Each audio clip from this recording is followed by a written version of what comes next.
मैं स्वाति शर्मा फ्रॉम बॉम्बे। भैया के साथ जब मैं जुड़ी थी तब मेरा कॉन्फिडेंस लेवल एकदम लो था। मेरे को चीजें समझ में नहीं आती थी। अपने आप में बहुत डिमोटिवेट करती थी। बहुत बार डिप्रेशन में भी चली जाती थी। ओवर थिंकिंग बहुत होता था, जो अभी भी होता है। लेकिन बीच बीच में क्लास में भैया और सब लोग गाइड करके मेरे को प्रॉपर ट्रैक पे फिर से ले आते हैं। बट भैया से मिलने के बाद में एस्ट्रोलॉजी जब सीखा, तब ये पता चला कि जो होता है वो हमारी गलती ही है। हमारे पिछले जन्म के कर्म है और हैं, तो हमें दूसरों को ब्लेम नहीं देना है। हमें खुद से ही खुद को ही इम्प्रूव करके पॉजिटिव सोच के आगे चलना है, जिससे आपका कॉन्फिडेंस लेवल जो है वो स्ट्रांग होता है। तो ये मुझे बहुत बेस्ट पार्ट सीखने को मिला। तो अब मैं किसी से कुछ उम्मीद नहीं करती, रोती नहीं हूँ। जो जैसा चल रहा है चलने देती हूँ। पहले मैं किसी को ना नहीं बोल पाती थी, लेकिन जब से भैया से जुड़ी हूँ, एस्ट्रोलॉजी सीखना चालू किया है, मैंने ना बोलना स्टार्ट किया है। ये भी बिकॉज ऑफ भैया है।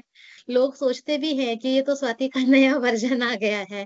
मतलब ना बोलना चालू कर दिया है, चीजें अपने खुद के लिए भी जीना चालू कर दिया है। खुद का मैंने ड्रेसिंग सेंस बोलो, रहन सहन बोलो, सब चीजों में इम्प्रूवमेंट किया है। पहले खुद से पहले दूसरों को इम्पोर्टेंस देती थी, चाहे वो मेरी मदर इन लो, हस्बैंड हो, बच्चे हो, कोई भी हो। लेकिन भैया ने सिखाया कि नहीं, खुद को भी इम्पोर्टेंस देना जरूरी है। उनको भी दो, आपकी ड्यूटी है, बट खुद को भी देना जरूरी है। तो उन सब चीजों से मेरे प्रोफेशनल लाइफ में भी काफी सारी चीजें हुई है। और ये जिस तरीके से पाथ दिखाते हैं, जैसे सबसे बेस्ट पार्ट मेरा टर्निंग पॉइंट तब था जब मैंने आपसे सीख के क्लास छोड़ा नहीं। सब छोड़ के चले गए। तभी भी मुझे बहुत डिमोटिवेट हुई, मैं बोली कैसे करूं, क्या करूं, डर डर के क्लास लिया, क्वेश्चंस भी नहीं पूछे जाते थे। बट आफ्टर दैट फिर जब आपने बताया, फिर मैंने और मेरे हस्बैंड का चार्ट दिखाया, आपने पितृ दोष का बताया। वो पूजा के बाद में जो ड्रास्टिक चेंज आया है, बहुत है, थैंक्स टू यू। जो पूजा पाठ आपने बताई थी वो भी किया। हम दोनों के रिलेशन में भी काफी इम्प्रूवमेंट आया है। जो आप मतलब मुझे खुल के नहीं बोलते थे, लेकिन कुछ कुछ चीजें मैं समझ जाती थी कि भी हाँ भैया ये बोल रहे हैं, ये करो तो हो जाएगा शायद, उस चीज से। लेकिन मैं समझ गई थी वो। तो खुद को स्ट्रांग बना के किसी चीज के पीछे भागना मैंने छोड़ दिया एस्ट्रोलॉजी सीखने के बाद में। अब सोचती हूँ अपना कर्म करो, अच्छे से करो, खुद को टाइम दो, जो होना है हो जाएगा। ये सबसे बेस्ट पार्ट हुआ है मेरे लाइफ में। सो थैंक्स टू यू भैया, 2 साल से जो आपसे जुड़ी हूँ और जो इम्प्रूवमेंट आया है, एंड दूसरों को भी मैं वही गाइड करती हूँ। तो दूसरे लोग भी मेरी चीजें सुन के, मेरा एक्सपीरियंस सुन के, उन लोगों को भी लगता है। जैसे पहले बात बात पे मैं रोने लगती थी, अब मैं रोती नहीं हूँ। सबसे अच्छा पार्ट आपने क्या बोला ना, स्वाति जी, ये सबको सुनना चाहिए और आज सबको समझना चाहिए। और वो सबसे बड़ा सारा, मैं और शिल्पी थोड़ी देर पहले वही बात कर रहे थे साहब को।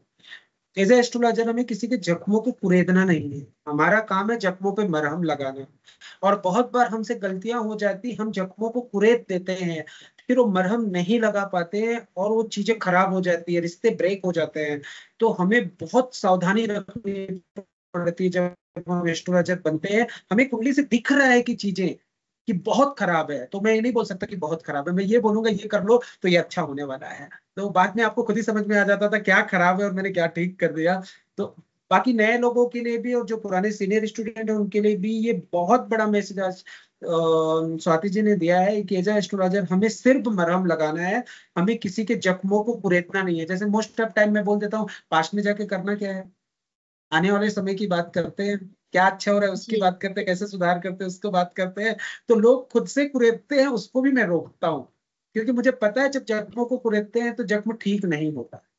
हमें सिर्फ मरहम लगाना है। थैंक्स, आपने आज मुझे नया थैंक यू कोड भैया। दे दिया मेरे एस्ट्रोलॉजी के लिए। नहीं भैया, थैंक यू। एक्चुअली में वो चीजें वर्क की है। जैसे जैसे आपने क्लास में बताया था ना, वो मैंने अपने खुद पे अप्लाई किया है। तो उससे बहुत फर्क पड़ा है। Thank you ji, thank thanks you too very you much. भैया।